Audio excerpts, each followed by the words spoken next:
Aujourd'hui, on parle de la franchise Battlefield qui s'apprête à faire un retour en force avec une nouvelle approche.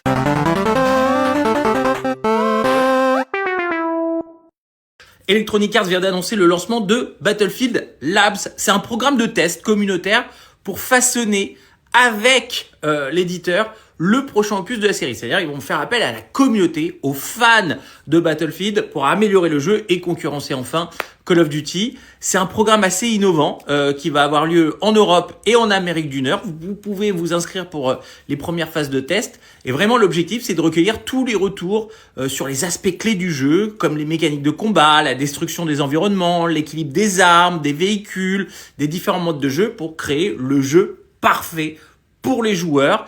Parmi les modes qui ont été confirmés, on retrouve les classiques conquête et percée avec des améliorations qui sont prévues pour le système de classe. On aura le système de classe assaut, ingénieur, soutien, reconnaissance. Bref, ils vont vraiment rester dans l'univers de Battlefield, mais l'idée c'est d'améliorer le jeu. Le développement de ce nouveau jeu vidéo Battlefield est une collaboration entre plusieurs studios. Il y aura DICE bien entendu, Criterion, Motive, Ripple Effect. Ils vont tous être supervisés par Vince Zampella de Respawn. Et c'est une alliance des meilleurs studios qui vont travailler sur un même jeu. Ils font un peu ce que fait notamment Activision avec les Call of Duty. Les premières invitations pour Battlefield Labs vont être envoyées à des milliers de joueurs en Europe et en Amérique du Nord. Et a priori, ils vont essayer d'étendre le programme par la suite pour d'autres régions. Si vous voulez tenter votre chance, inscrivez-vous dès maintenant sur le site officiel d'Electronic Arts ou sinon vous rejoignez le Discord officiel de la franchise Battlefield.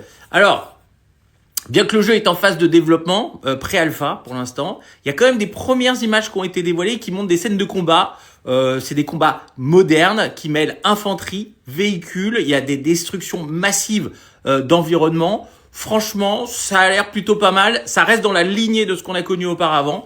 Dites-moi ça en commentaire. Pour l'instant, il n'y a pas de date de sortie et ni de plateforme qui a été prévue. Ça se trouve, ça sortira sur la PlayStation 6. On ne sait pas encore. Dites-moi ce que vous en pensez en commentaire et abonnez-vous pour plus d'infos.